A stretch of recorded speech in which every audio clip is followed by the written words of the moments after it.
Just wanted to hop on, do a quick recap. Just going to shoot from the hip after that four-game set against Arizona. Brewers split the series. Kind of a lot to talk about for a four-game set.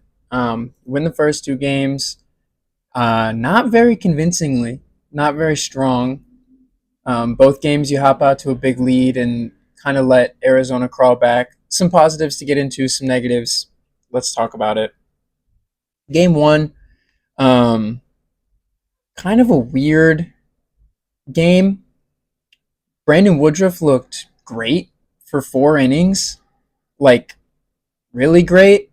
And I mean the line for him is 5 2/3 with five earned, and that looks bad if you're looking at the box score. But if you were watching, there was an unfortunate hit by pitch when he had Perdomo 0-2. There was some soft contact.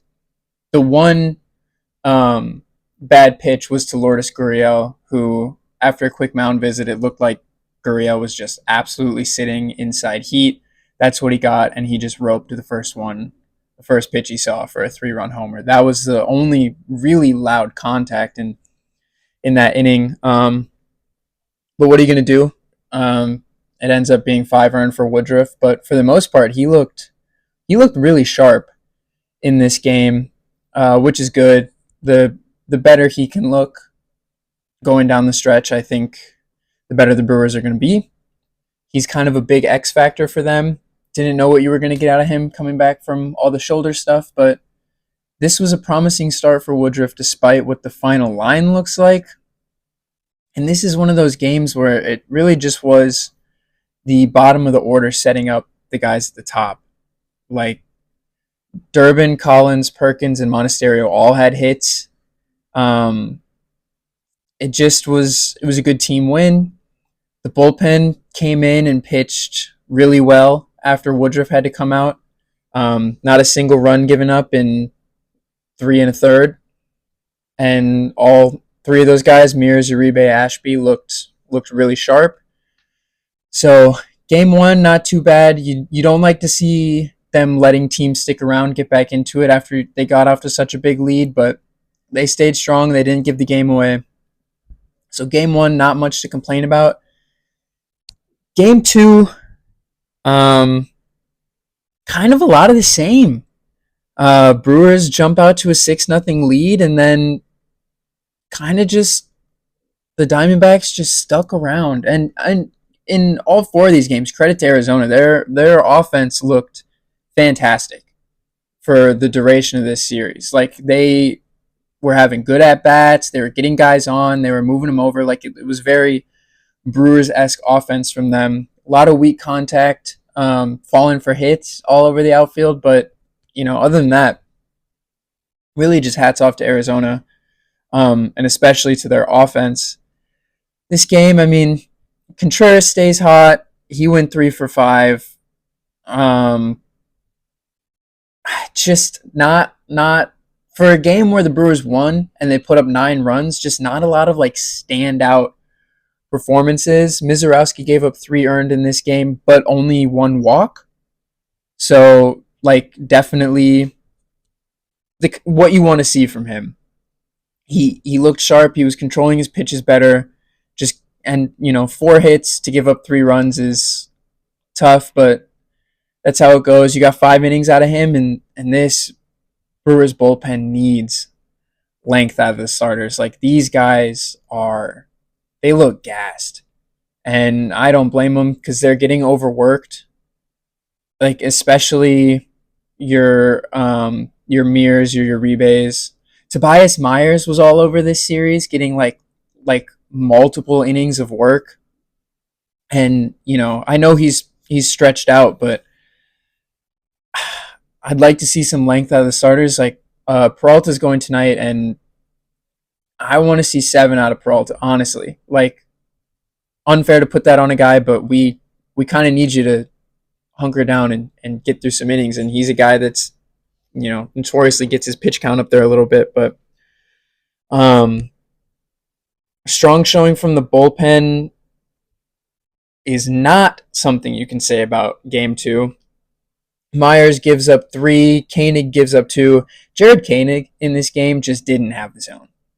Um, that happens. You have days like that, but Jared Koenig just was all over the place. If he was throwing strikes, they were left over the heart of the plate. He didn't look his best. Probably could have gone to somebody else a bit quicker, but everybody's tired. The Brewers don't have a lot of live arms in that bullpen right now, so I understand leaving him in there, but definitely made the game a little bit more interesting than it needed to be. There in game two, game three, um, low scoring game, but just kind of a tough, showing. Ashby looked really good as the opener in this game. He pitched the first 2 innings and just was really sharp. Like nobody was. Everybody looked fooled against Ashby. Struck out 3 in those 2 innings. But again, he just pitched 2 days before, pitched an inning and 2/3, so you can only get so much length out of him. Eric Fetty came in and first couple innings he was in 2 3 up 3 down innings for the third and the fourth, and you could kind of tell that wasn't going to be sustainable because there was some heavy contact being made against him, and he gave up 8 hits in 4 1/3, only 2 runs, so can't be too mad. He gave him length. He gave him 4 1/3 in long relief. Technically, he was your bolt guy in this game, and there's something to be said for that. Mears had to pitch an inning, and then you let Easton McGee take the last 1 2/3. So for a game when you use 4 arms, you're at least letting some of the guys rest. You're giving guys days off, but not a lot of offense in this one. Contreras had the homer, but other than that, just not much going on. Bowers just didn't look good in this game. I have had an irrational hatred for Jake Bowers since the Brewers brought him in, and I just don't want him on the roster. I know that he has some versatility. He's a left-handed bat, and he can come in and usually give you good pinch hit at bats, and he was almost a hero in the postseason last year in that third game in the Mets series, but I don't want Jake Bowers on this team anymore. Tyler Black can be getting these at bats. I don't know why we insist on keeping Jake Bowers around, but he did have an RBI on a ground out, but just not much to write home about for the Brewers offense in this game, except for Monasterio. Monasterio's looking really good in Joey Ortiz relief. If he keeps playing like this, gonna make things kind of interesting when Ortiz comes off the IL, because kind of a bat that you don't want to take out of the lineup when he's playing like this. He's hitting right around 400 in the month of August. I know Ortiz was hot too, so you're kind of spoiled in that sense. Like you got 2 guys who are going to play pretty good shortstop and are hot right now, but it's going to be tough to take Monasterio out of the lineup when Ortiz comes back, which should be soon. He should be in for a minimum stint on the IL. I think he's eligible to come off on September 1st. So we'll probably see Joey Ortiz take back over. I mean, he is the better defensive presence out there, and he was hitting the ball well before he went down. But absolutely no complaints about what Andrew has done in his time. He's a guy that I also used to have an irrational hatred for being on the roster, but I cannot sing Monasterio's praises enough for what he's provided as like just a guy for the team this year, and also he's playing well. Like he's hitting the ball really well. I think he had a hit in every game in this series, couple hits in multiple games. He's looked great. Game 4, Frelick starts it off with a leadoff homer, and you think, great. You want to see the Brewers take 3 or 4 in this series because it's a like Arizona's going the wrong way, and we need Milwaukee to be going the right way, but pretty much from then on, it just didn't look that great. Quintana was not himself in this game.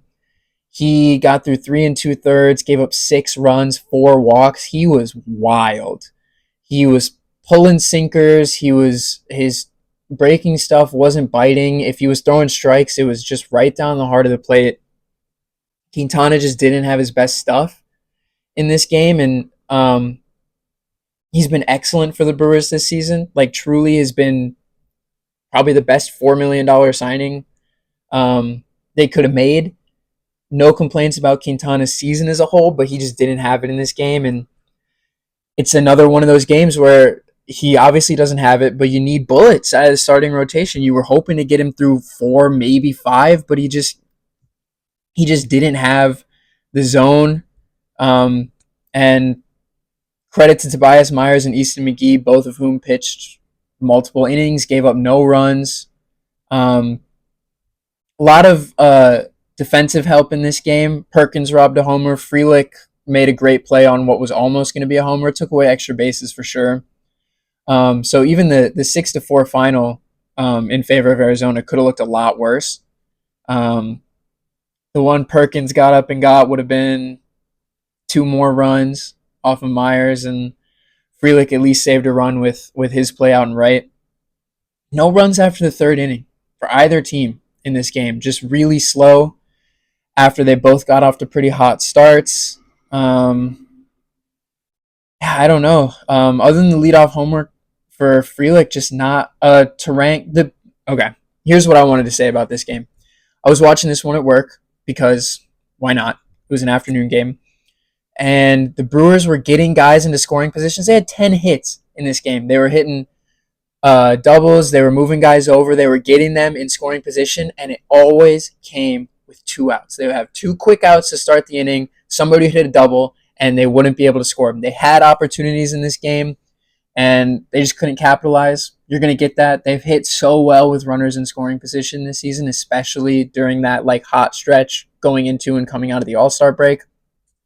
You're not going to be able to score every guy that you get into scoring position, but it was pretty deflating in this game that it felt like any time there was a 2-out double, it just never felt like we were going to make anything happen. For a game where they scored 4 runs and had 10 hits, it just felt like the offense was missing something.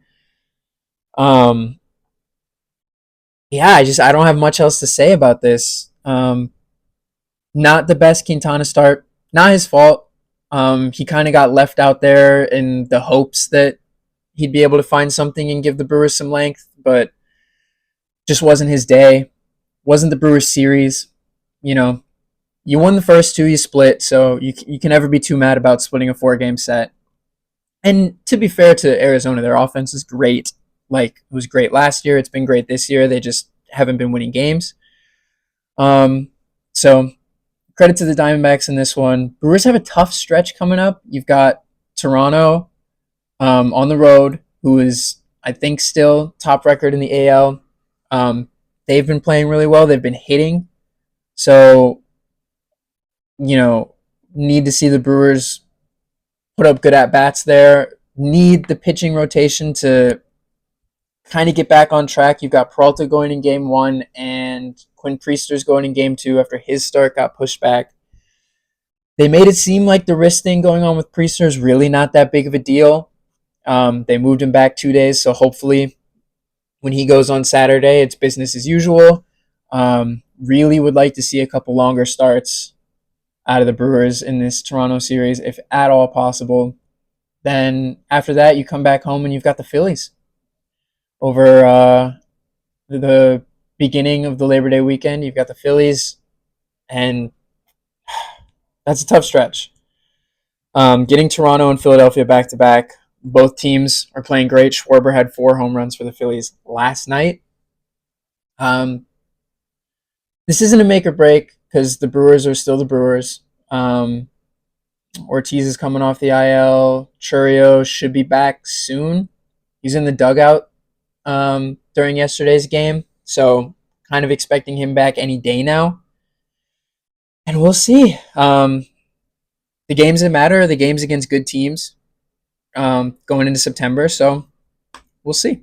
That's all I really have to say. Go Brewers. Freddie Peralta goes 8 innings with 1 earned tonight, and who's going to hit? Caleb Durbin is going to hit 2 homers. So it's going to be a great win for the Brewers tonight. That's my prediction. Let's go, Crew.